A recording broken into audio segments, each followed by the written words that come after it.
In this video, a ridiculous overreaching neighbor built a fence through my private yard to expand his own property without permission. Let's dive right into the video to find out what happened. The first story starts like this. I try my best to get along with people, even if they are somebody that I would have every right to either hate or ignore. It might have just been the way I was raised by my parents, but it can have its advantages. At work, I'm the person that they bring in when a client is being unreasonable or even screaming, since I can keep a calm head about it and hold in my rage until they are gone and the issue is resolved. A person that I'm constantly forced to do this with is my neighbor. He is very entitled, and when we talk, I would not even call it a conversation. He might ask questions asking how I'm doing, but I know he is not listening for the answer. He just wants me to ask about him so he can go on and brag about something. If he's not doing that, then he's complaining about other neighbors, and I just smile and nod until I can get away. I'm probably the only person that is even on decent terms with him, but I would not call him a friend by any means. I'm just the only person that can seem to avoid fights with him. I think part of it might be that he's not threatened by me at all because I have a very basic life and he can constantly show off that he has better things. I compliment them when he brings them up and talk about how I would love his car, when in reality I prefer my moderately priced car and I don't care about flashy things. He wanted to build a fence and it was not a surprise or anything that he wanted to do this. The old fence between our properties was actually falling apart and it made total sense for a new one to be built. He came to me before doing anything, which to me was the first and only sign of him being a good neighbor. Him, I want to build a new fence. That old one is falling apart. Me, okay, I mean, I don't have a lot of extra money to spend, but if we get something cheap, I can probably afford half of it. Him, I don't need your money. I can see that you need it for the basics. But since I'm gonna pay for the whole thing, I want to make the decisions about it. It's gonna be a nice fence though. Me, okay, yeah, if you want to cover the cost, then it can look however you want it to. I really don't care about the fence and how it looks. If he wanted to buy an expensive thing or even paint it a crazy color, that is totally on him. I don't even think that he needed to talk to me about it, the same way I did not need to offer money, but knew it was the right thing to do. I just tried to ignore his implied insults towards me about not having as much money as he did.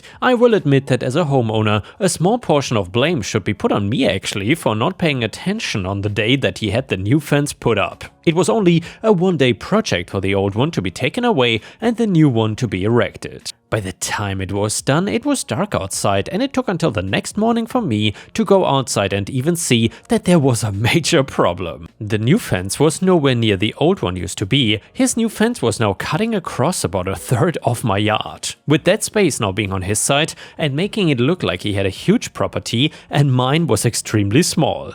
I didn't care about how it looked, but I would say that it looked ugly. For all the houses to be about the same amount of property and then our two to just look different. However, I cared far more about the fact that it was my land and he had stolen a part of it. I could not sit around or be nice to him about this. I went to speak to him knowing that the next time he complained about a neighbor, it was gonna be about me. Me, we need to talk about this fence. Him, it looks good, doesn't it? I bet you couldn't even imagine how much money you spent on it. I don't care about that right now. I wanna know why the fence is cutting through my property. It is way over the line. Him, you don't need to attack me. I had it put just slightly over from where the old one was. A couple of feet shouldn't cause you to act this crazy. It is more than a few feet. You took about a third of my property. The fence is almost up against my house. Him, you told me that I could do whatever I wanted with the fence. And now you want to argue about it? Coming at me screaming when I haven't done anything. I was not screaming at any point during the conversation. At most, my words were harsh and stern to the point. He went into an immediate defensive victim position and acted as if I was the one doing something wrong here. Despite knowing that I was right, he was making me feel like I was doing something wrong somehow, so I guess the strategy can work on some people. Either way, I was now trying to figure out what to do in order to get some revenge on this guy. Sure, I could just try and take him to court and wait probably years for the thing to get resolved. That was still on the table, but I was thinking about doing something else. I wanted to humiliate him and let everybody see how horrible of a person he was. Meanwhile, he was trying to push things even further by claiming that since my driveway was now basically touching a fence, it might as well be for both of us. I started parking my car on an angle just to make sure that he couldn't fit his in as well. That of course had him going around and telling people how I'm a horrible neighbor and block driveways and cannot park right. I was looking into finding out the company that built the fence in the first place. I did not see any trucks that day, and obviously my neighbor was not gonna tell me anything. I was talking to some other neighbors and asking if they saw anything or even remembered a truck. One of them did, and now that I had the company, I was in business. I wanted to find out from them exactly why they thought it was okay to place a new fence that far onto my property. I didn't know if he had a fake surveyor report or something lying about the property lines or what. At first they did not want to say anything to me, but I was getting fed up and decided to just let myself be a little bit like my neighbor for a second. So I said, okay, look, either you can just answer my questions here, or I will make sure you're involved in the lawsuit I'm filing. I'm sure your company will get a ton of business afterwards. It was not the nicest thing I could have done in my life, but I was able to get the information I wanted. So it turns out that he flashed them a bunch of money and a promise that it would never end up getting back to them in a negative way. I had a lawyer at this point and they were willing to file an official statement with him saying what he had done in exchange for not getting in their own trouble, since legally they should have never put a fence there to begin with. I took what he had done, photos of the fence, and now the statement from the construction people right to the local news. I don't live in the most exciting town, let me tell you, so it was easy for me to get them to pick up the story. My neighbor was beyond angry about this, but still thought that he could get away with being a victim if he spoke to the news himself, telling them that he didn't think I would go crazy over a slight difference in the fence, claiming that I told him he could do anything he wanted since he was paying for it. But since he can't not insult people, it just came off as him being even more entitled,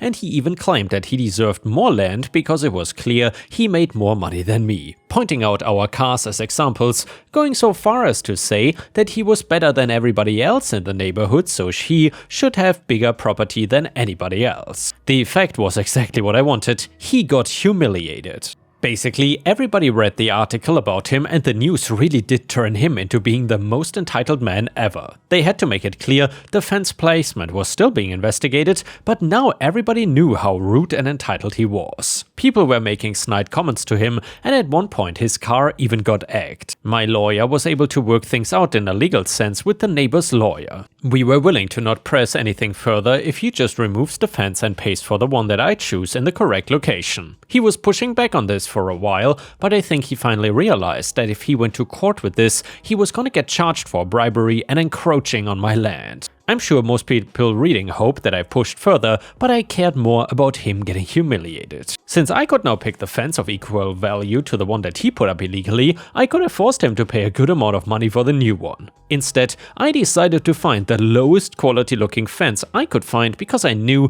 that the cheaper it was and looked, the more angry he would get about it. And I was right, because after it got placed, he looked disgusted and then turned to ask me something. "Are you happy now?"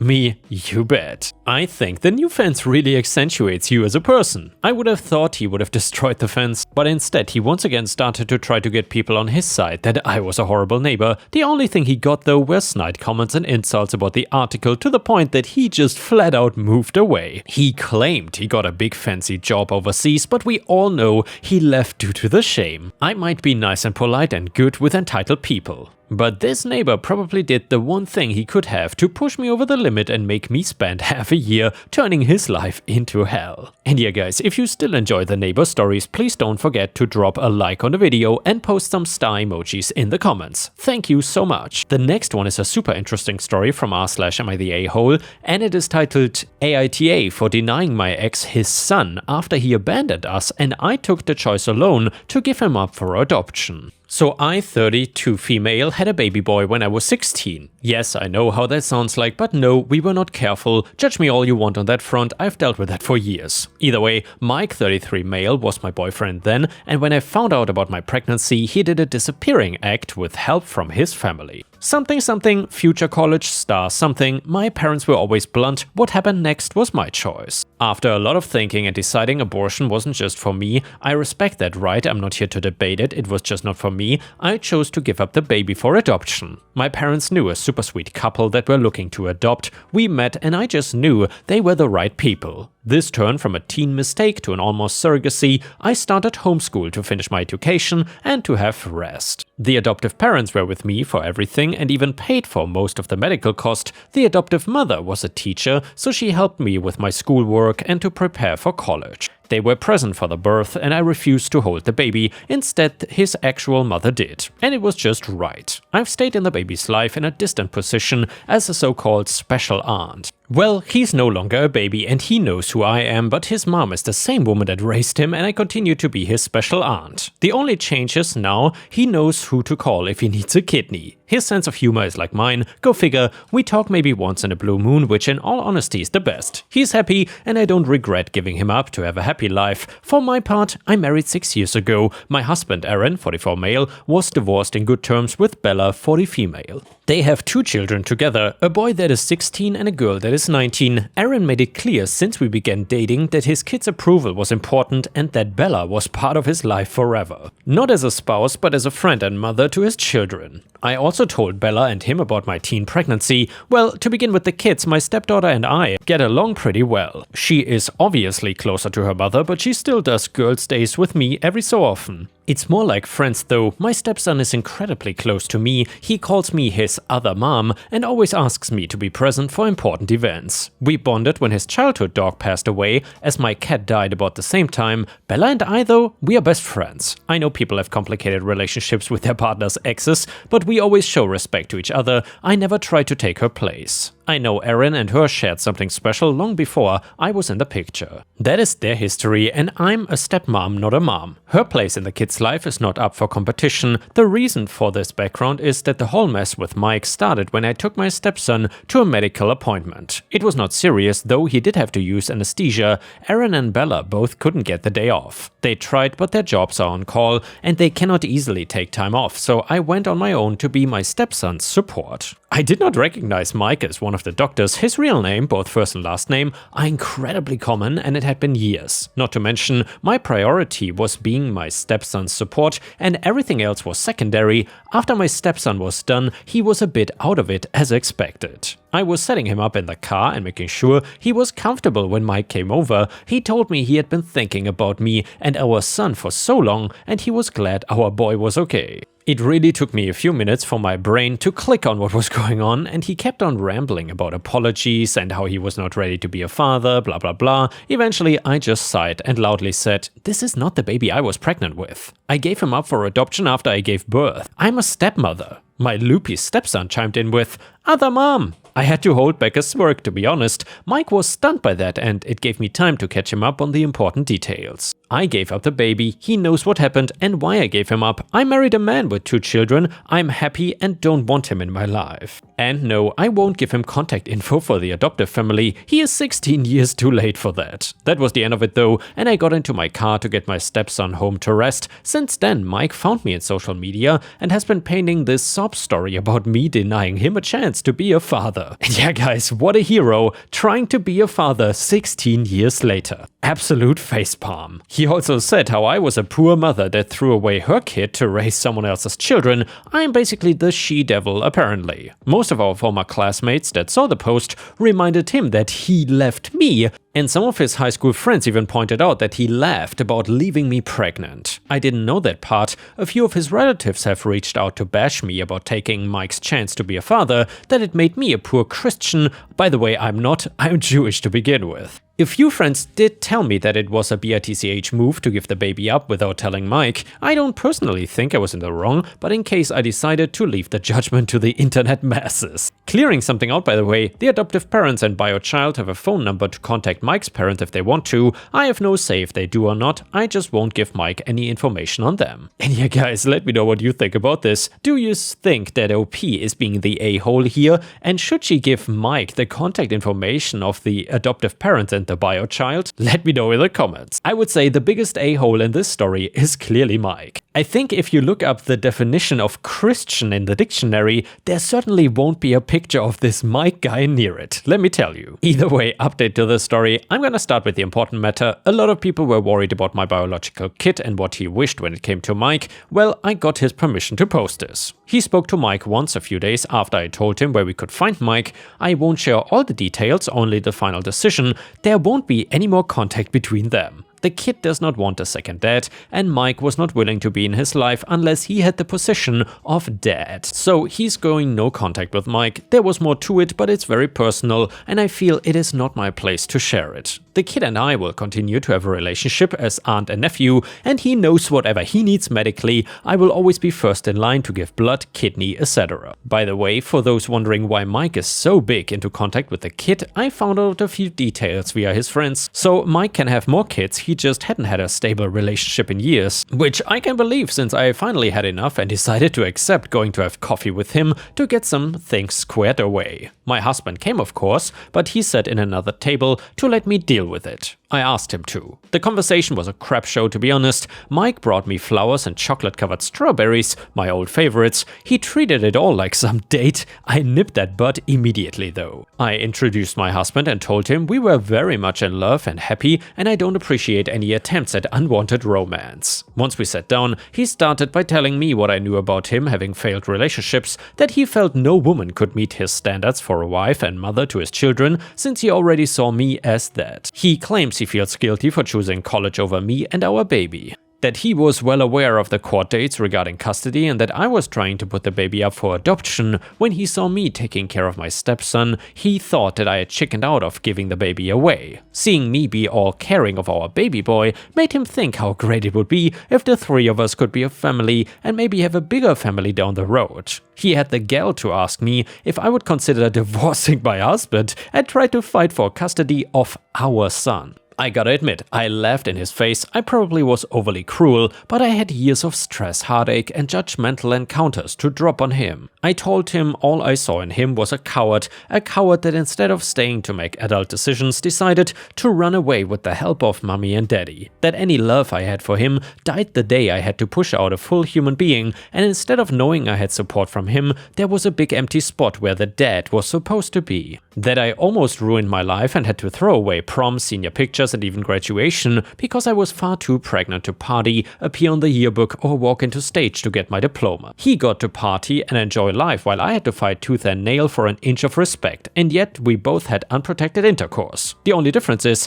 his DICK was not big enough to pop a baby out or satisfy a woman to begin with. After I calmed down, I simply told him that I had a happy life with a man that loves me, great stepkids that are the greatest gift, a best friend who lets me be a stepmom to her children, a nephew who I adore, and who despite our history as biological mother and child, he still loves me as his special aunt rather than hate me. My family is perfect because he's not part of it and I have no intentions to live in his fantasy. Also, that I cannot wait to get pregnant with my husband's kid to add to that perfection. I also told him to leave our biological kid alone. He has made his choice and it's up to him if he ever reaches out for Mike, and also let him know that I would be making a formal complaint to his hospital for his harassment. Good thing my husband took screenshots, by the way, because by the time we got home, Mike had deleted all the posts. A lot of his former friends did repost screenshots making fun of him. The silver lining in all of this is that I've reconnected with my high school classmates, and to be honest, they are great people. Seems like Mike is in a handful that stayed in his school hype mindset.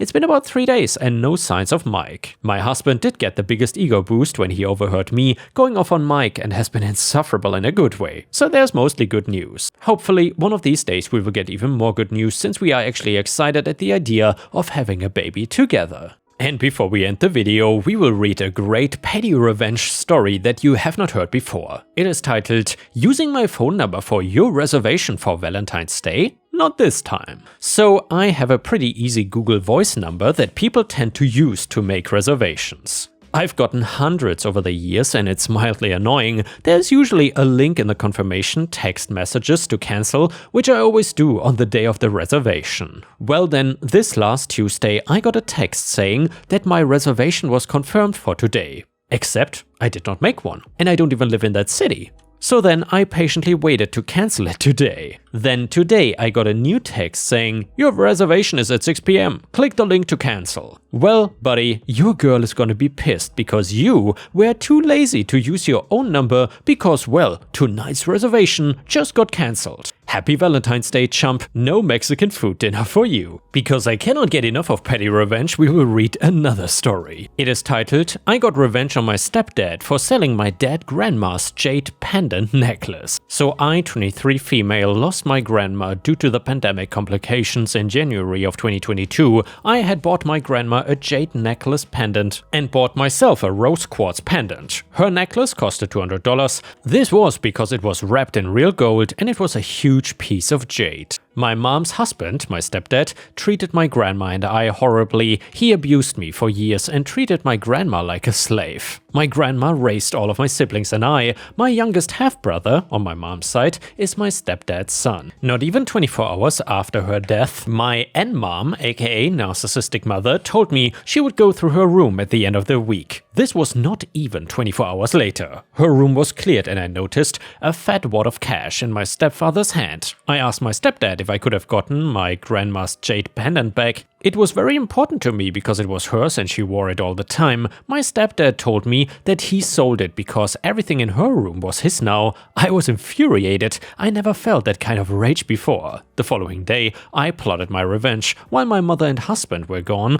I got busy. For context, my mother and her husband depended on me a lot while living with them. I took his brand new laptop that he bought from selling my dead grandma's jade pendant and filled the bathtub with water. I then dropped it in the water and left it there for a good 10 minutes. I then took his laptop charger and cut a small hole that he couldn't see in it. I also made sure to dry the laptop off really well and put it back where it belonged. I went even further though. I took everything I bought in that kitchen and donated it to the people who really needed it. The air fryer I bought, well, donated. The microwave I bought, donated. The plates, bowls and cups, donated. The pantry cabinet I bought, donated. I took it up a notch. I took all the toiletries I bought with my money out of the bathroom. I locked all of them in a lockbox. You sell my dead grandma's pendant? Well, no more laptop for you, no more of anything I bought. And by the way, the icing on the cake was that I had proof of purchase of my dead grandma's pendant. I made his workplace aware that he is a thief. And yeah guys, thank you for watching. Please check out my endless playlist on the left of the screen and I will see you again tomorrow.